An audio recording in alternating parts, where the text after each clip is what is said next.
Hare Krishna devotees, welcome to Shloka Day. Today's Shloka is Shloka number 23 of chapter 9. Yepyanya devata bhakta Yepyanya devata bhakta yajante shraddhayanvitaah yajante shraddhayanvita tepi mameva kaunteya tepi mam eva kaunteya yajantya vidhipurvakam.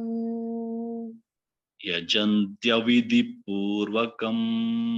Word for word meaning, translation and purport by His Divine Grace, A.C. Bhaktivedanta Swami Srila Prabhupada, Srila Prabhupada ki jai. Ye, Hey, those who, those who api, also, anya, anya of other, devata, gods, gods, bhaktaah, devotees, yajante, worship, shraddhaya anvitaah, shraddhaya anvitaah, with faith, te, they, api, also, mam, me, eva, only, kaunteya, O son of Kunti, O son of Kunti, yajanti, they worship, avidhipurvakam, avidhipurvakam, in a wrong way. Translation: those who are devotees of other gods those who are devotees of other gods and who worship them with faith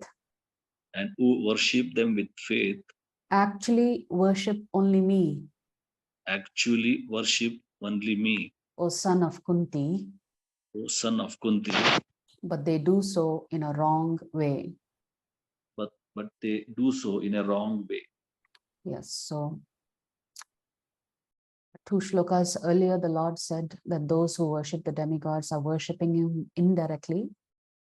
And now the Lord is saying emphatically that they are worshipping him indirectly, but they're also doing it in the wrong way.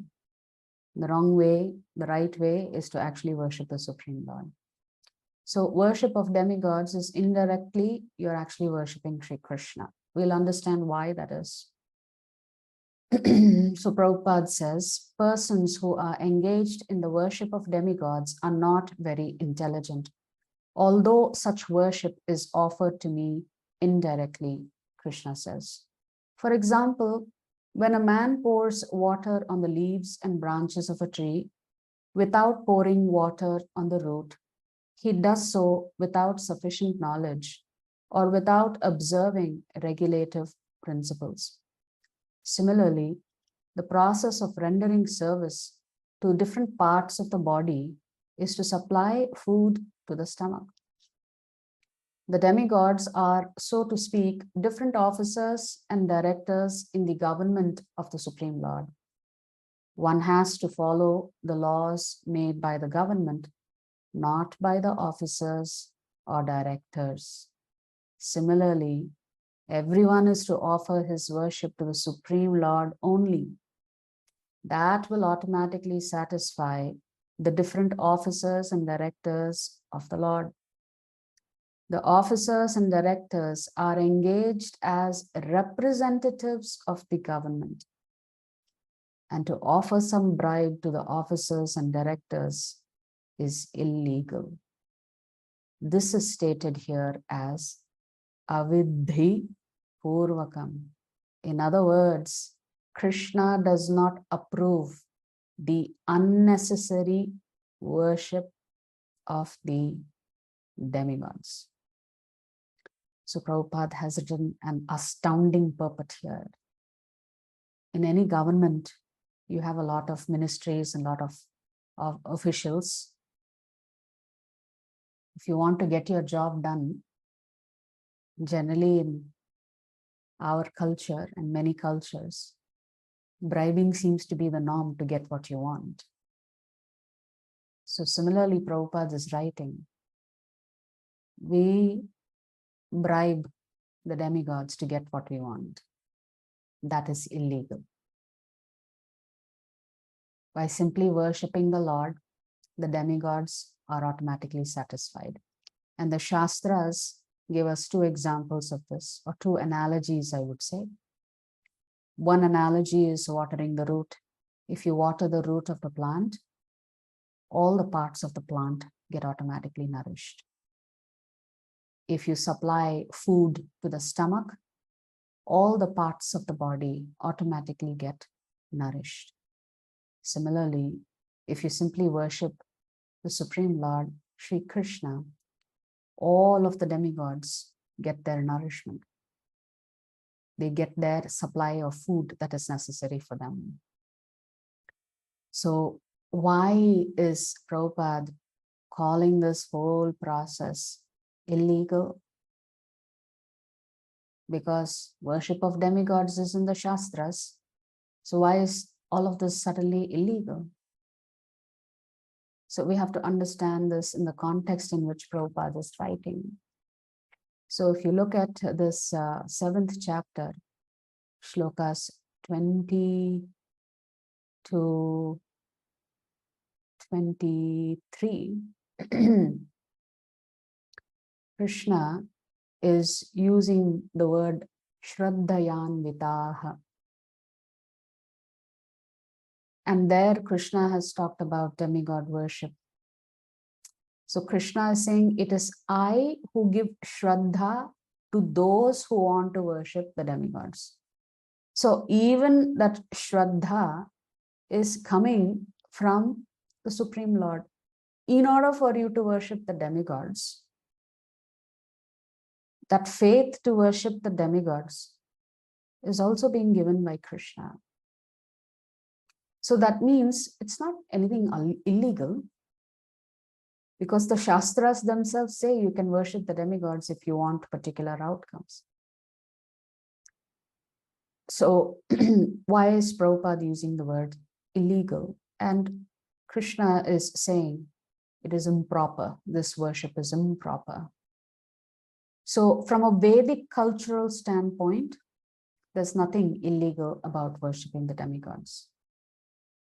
Because ultimately, the reason why we follow the Vedic scriptures is to take us to that level of transcendence. And therefore, demigod worship is for people who are in the lower gunas like Rajagun and Tamogun. So the reason Prabhupada is saying it is illegal, it's from the perspective of the ultimate goal. If the ultimate goal is to get to Krishna, then why deviate your attention from Krishna onto other demigods? Because after all, Krishna says, Sarva dharmam parityagya. So from the purpose of the ultimate goal, which is to take Sharanagati, if you compare all of the various dharmas that are outlined in the Vedic scriptures, then Mam Ekam Sharanam Raja is the ultimate dharma. It's the final dharma. As a matter of fact, we were talking yesterday in the Bhagavatam class of how Narada Muni chastises his student Vyasadeva when he says that you have elevated this materialism to such a high level by writing so much about all of the various aspects in which people can get different outcomes. Anyway, by nature, the Jivatma is materialistic. And you have further sanctioned this practice of materialism in the name of religion.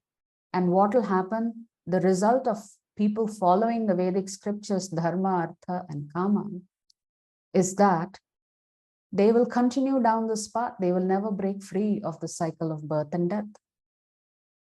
So they will not get elevated.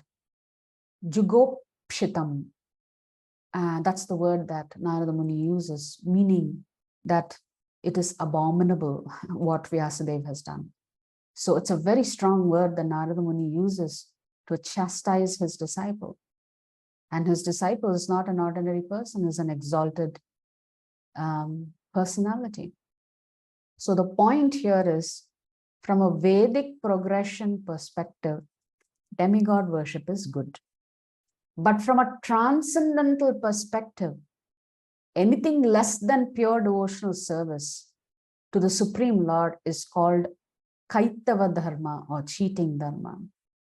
This Kaitava Dharma is mentioned in Srimad Bhagavatam.